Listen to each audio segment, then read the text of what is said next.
দাউদ নবী বলতেছে আমার পরে কে বাদশা হবে আজকে ঘোষণা হয়ে যাবে, সুবহানাল্লাহ বলুন।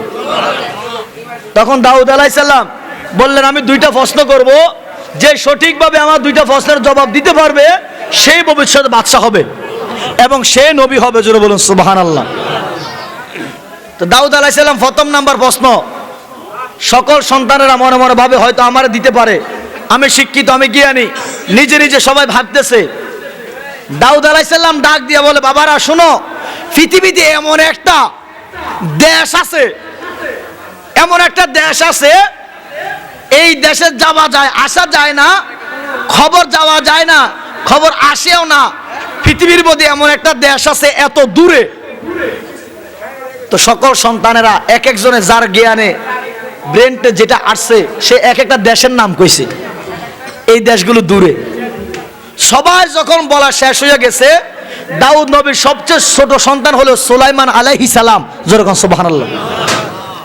তো সুলাইমান নবী একটু পাশে দাঁড়াইয়া রইছে। দাউদ নবী ডাক দিয়া বলে সুলাইমান